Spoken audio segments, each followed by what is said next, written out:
Our guest today is a father, a husband, an author, a podcaster, a TEDx speaker, and a 40 plus life mentor who transforms life through a health, fitness, and mindset. Let's welcome to the show Dai Manuel. How you doing, brother? Well, Nico, as always, it's great to see you, and I'm doing fantastic. And I got to say, I'm feeling a lot better now.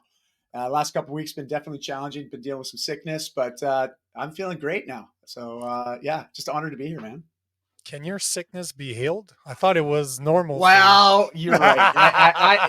It's true. It's been normalized, but I don't accept being sick, but I do have an Yeah, autoimmune condition. So not making excuses, and I don't like using it as an excuse, yeah. So I yeah. was I was talking about your brain, but it's okay. I was talking about the fact you're for the listeners that don't know uh, Day, this guy's a maniac.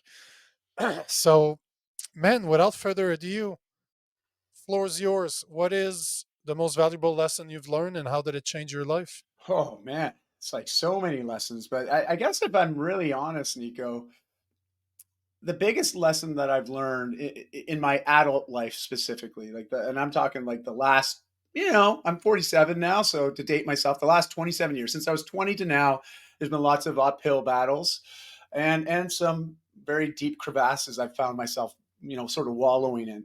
And I know everyone's got that same sort of journey and same sort of experience. I mean, we all have our highs and lows, but it's what we do in the lows that really counts. It really defines our character. And I used to find that I really struggled in the lows. And as a man who identifies as a man, and I'm also I was grew up in a fairly privileged home. I had my parents together until we were about 9, and then they divorced. And sure, we raised by my mom, and I'm not begrudging any of that because it's helped shape who I am today. But I also recognize I had lack of role models, strong male figures in my life. And when I look at mentorship and the lack thereof in my life, that was also a big struggle because with that gap, and I know you speak to this very prolifically, the importance of men needing other great men in their lives. There's a phrase in the Bible that talks about iron sharpens iron. And it's true, right? We need those support networks. And so always felt there was a gap, right? There's this hole that I definitely wanted to fill. But the way I was filling it wasn't healthy. Okay. I was really just distracting myself from the pain that I felt associated with this lack in my life. And what did I fill it with? Everything that wasn't healthy for me. Okay. Like alcohol, narcotics, excessive, frivolous spending, foods, like just doing all sorts of things to distract myself from that. And, in my early 30s, I hit a place where just life was unraveling quicker than I could deal with. And I had to make a change. And the most significant change I made was recognizing that I didn't know how to ask for help. I didn't know how to open up with other men specifically to explain the struggles that I was experiencing in my life and how it was making me feel. And to be fair, no other men in my lives was modeling that, nor mentoring or even exposing me to that way of thinking that there is a way to bridge that feeling into being supported. And I had to learn how to be vulnerable, but not for the sake of just being vulnerable. I mean, I look at it on social media, I see people, air quotes, being vulnerable. But I always feel that there's a hidden agenda behind that level of vulnerability. Like there's a tit for tat, right? I mean, the true vulnerability is just being vulnerable for the sake of connection, camaraderie, better understanding.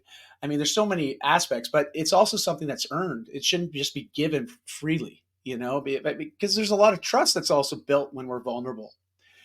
And I couldn't trust other men. I often saw other men as competition. So take a step back. I'm like, well, this is a perpetuating prophecy here, right? Like I am perpetuating this continuation of this disconnect with other men and recognizing and thinking, believing that they're competition, that if I share something vulnerable, they're going to use it against me, they'll leverage it and they'll take advantage of it. But eventually, and this is the thing about being vulnerable, somebody's got to go first. And I was like, there's nobody in my life going first. So what if I go first? What if I just say, forget it? I just try to be a bit more open, but align with people that I feel will understand and relate and empathize to what I'm experiencing. And here's the craziest thing, Nico. I started opening up about this. And what I noticed was these other men that I was opening up with, they started looking at me and they're like, "Wow, you too?" And I was like, "What? Me too? What do you mean me too?" And it's like, "Well, man, I've been experiencing that as well." And I realized that all of us enduring this certain level of suffering or pain or discontent and all these, sort of perpetuating habits that keep us in that place, as soon as you start opening up about it, you start to realize we're all dealing with the same thing on a large level. And you realize you're not alone. And when you start to bring these people together that are all wanting to see change together and be supportive of one another, hold each other accountable, but also really explore what does it mean to be maybe a great man, which I know is also a subject matter that you speak to very freely. And so that's really what kicked off the last 15 years for me, was coming to that place. What does it mean to be a great man? And then really starting to live into that and what I believe that to be for me, and engaging with other men, being vulnerable and being comfortable with that. And that was the biggest life lesson that I've learned that's really shaped the last 15 years. And honestly, I see it shaping the next, I like to think I'm going to live to be 120. So we'll say the next 70 years too. Okay. What is the, because I know what you do, we know each other pretty well. Yeah. What is the one thing you would say today that the men that are listening could do if they feel the same way you felt 15 years ago, where there's no Mm. camaraderie? Because this Yeah. is something that we both agree that is lacking today. Yeah. Men cannot be around other men.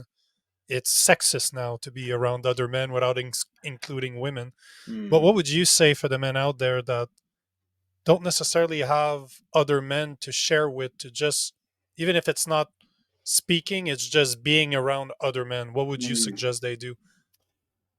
Well, the neat thing is that there has been sort of this, as more and more people like you and I, and there's lots of other examples online and offline of men that are sort of leading by being the example, being their own role model, sharing their experiences openly without fear of judgment. And I think that's, basically giving a wonderful idea of what's possible and inviting other men to possibly dip their toes in those waters. But for a lot of men, I still know that it's this feeling of insecurity and not being safe, not trusting, and that's preventing them from taking action to start exploring what we're talking about today. And so I invite them to explore what's available to them, either directly within their own sort of geography of where they live, or if they don't find it, geographically local, you can find online venues where there's men's groups being hosted. Now, again, I'm using the word group and not circle. Okay. Because I know when you start doing some research on this, you might come across, oh, it's a men's circle. Well, the way that's operated, I lived in Bali for 2.5 years. I'll tell you, a man's circle and a men's group, very different. Okay. And one might have more spirituality to it, the other one might be more practical in everyday life. You've got to go and just explore the different options that are available to you until you find a community that you feel like you can belong to, not just join.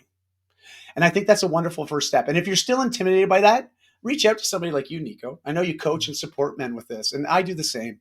And I've found some really good mentors and coaches in the last 15 years that have supported me at different stages of my life. It was the best investment I could have ever made. And time, money, and energy.